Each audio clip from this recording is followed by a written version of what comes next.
पुरानी पेंशन की बहाली के मुद्दे पर आंदोलित सरकारी कर्मचारी अपनी मांग को लेकर के कितने ज्यादा गंभीर हैं, इसको इस बात से समझा जा सकता है कि उनको जहां पर भी मौका मिलता है वो पुरानी पेंशन की बहाली की मांग को उठा ही देते हैं। आपकी स्क्रीन पर जो तस्वीर दिखाई दे रही है ये लखनऊ के इकाना स्टेडियम की है। यहाँ पर आईपीएल का मैच चला था और तभी सरकारी कर्मचारियों को मौका मिल गया अपनी पुरानी पेंशन की बहाली की मांग को उठाने का। दरअसल जैसे ही कैमरा सरकारी कर्मचारियों की तरफ घुमा और सीधे सीधे स्क्रीन पर सरकारी कर्मचारी दिखाई देने लगे, उन्होंने फौरन अपना पोस्टर आगे करके दिखाया कि पुरानी पेंशन की बहाली की जाए और यूपीएस और एनपीएस को रद्द कर दिया जाए। इसी तरीके का पोस्टर लेकर के कई सरकारी कर्मचारी साफ तौर पर दिखाई दिए। इसी के साथ पुरानी पेंशन की बहाली के मुद्दे पर आंदोलित सरकारी कर्मचारियों ने इस बात का भी संदेश दिया कि 1 मई 2025 को राष्ट्रीय राजधानी दिल्ली में पहुंच करके सभी कर्मचारी भाइयों को पूरी एकजुटता के साथ पुरानी पेंशन की बहाली की मांग को उठाना है और केंद्र की नरेंद्र मोदी सरकार को सीधे चुनौती पेश करना है। कुल मिलाकर के यह कि पुरानी पेंशन की बहाली के मुद्दे पर आंदोलित सरकारी कर्मचारियों को जहां पर भी मौका मिलता है वो अपनी मांग को उठा ही देते हैं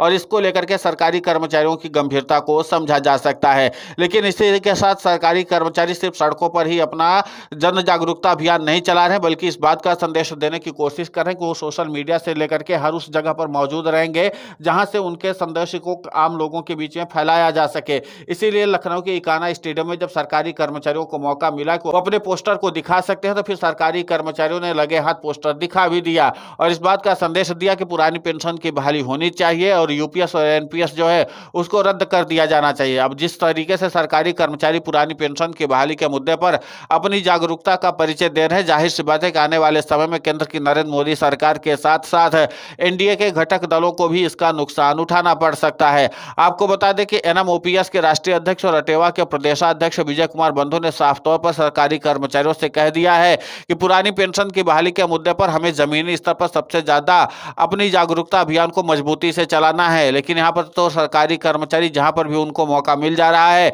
पुरानी पेंशन की बहाली के मुद्दे को उठाने का वो उठा ही देते हैं। अब आप साफ तौर पर देख सकते हैं कि जिस तरीके से सरकारी कर्मचारियों ने लखनऊ के इकाना स्टेडियम में चल रहे आईपीएल मैच के दौरान ही अपने पुरानी पेंशन की बहाली के मुद्दे को पोस्टर जो है उसको आगे कर दिया और साथ ही साथ इस बात का भी संदेश दिया कि उनकी पुरानी पेंशन बहाल की जाए। जाहिर सी बात है कि सरकारी कर्मचारियों को एक अच्छा मौका मिल गया था, यहाँ से अपनी बातों लाखों करोड़ों दर्शकों तक पहुंचा सकते थे। इसलिए सरकारी कर्मचारियों ने इस तरीके का इस्तेमाल किया और जो सही भी है क्योंकि शांतिपूर्ण तरीके से इन सरकारी कर्मचारियों ने अपनी बात रख भी थी और लाखों करोड़ों लोगों तक पहुंच भी गई। तो जाहिर सी बात है कि पुरानी पेंशन की बहाली के मुद्दे पर आंदोलित सरकारी कर्मचारी बार या पार की लड़ाई लड़ने के लिए तैयार हैं। लेकिन इसी के साथ वो केंद्र की नरेंद्र मोदी सरकार को सीधे चुनौती देने से भी बाज नहीं आ रहे हैं। सरकारी कर्मचारियों को साफ तौर पर समझ में आ चुका है कि अगर हमें पुरानी पेंशन की बहाली करवानी है तो हर उस मौके पर हमें पहुंचना होगा जहां से हमारे प्रचार को आगे बढ़ाया जा सकता है। इसीलिए पुरानी पेंशन की बहाली के मुद्दे पर आंदोलित सरकारी कर्मचारियों ने इस तरीके का पोस्टर तैयार किया है। अब इसको सोशल मीडिया पर जबरदस्त तरीके से सरकारी कर्मचारियों के बीच वायरल किया जा रहा है ताकि आम लोगों को जागरूक कराया जा सके। साथ ही वो सरकारी कर्मचारी भी जागरूक हो जाए जो अभी पुरानी पेंशन की बहाली के मुद्दे पर अपने घरों पर बैठे हुए हैं। दरअसल 1 मई 2025 को सरकारी कर्मचारियों की तरफ से राष्ट्रीय राजधानी दिल्ली के जंतर मंतर पर एक बड़ा शक्ति प्रदर्शन देखने को मिलेगा क्योंकि सरकारी कर्मचारी यहां से एक बड़ा सियासी संदेश देने की कोशिश करेंगे। आगामी चुनाव को लेकर के जो विधानसभा के प्रस्तावित है वहां पर सरकारी कर्मचारी अपनी शक्ति को दिखाना चाहते हैं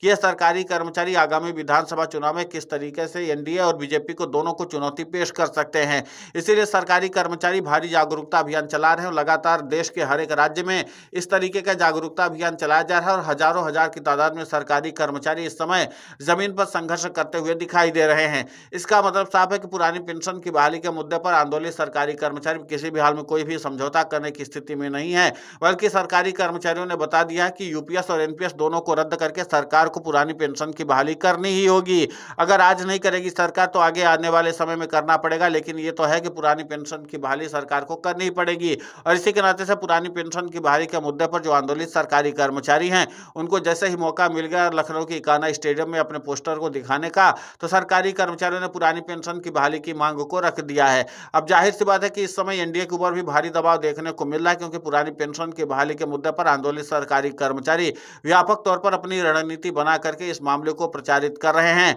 और माना जा रहा है कि 1 मई 2025 को सरकारी कर्मचारी अगर राष्ट्रीय राजधानी दिल्ली में पहुंच करके अपना शक्ति प्रदर्शन करने में सफल हो जाते हैं, जो कि अब सरकारी कर्मचारियों की तरफ से रणनीति बना ली गई है और इसको अब अंतिम रूप देने की कवायद की जा रही है, तो जाहिर सी बात है कि उसके बाद के अंदर की नरेंद्र मोदी सरकार की भी चुनौती बढ़ेगी। फिलहाल इस पूरे घटनाक्रम को लेकर के आपकी प्रतिक्रिया बहुत महत्वपूर्ण होती है, आप हमें कमेंट करके जरूर बताएं। साथ ही पुरानी पेंशन की बहाली के मुद्दे पर हम लगातार आंदोलित होकर के खबरें चला रहे हैं। आप हमारे समर्थन के लिए चैनल को सब्सक्राइब करें, खबर को ज्यादा से ज्यादा शेयर करें ताकि पुरानी पेंशन की बहाली का मुद्दा और बुलंद हो।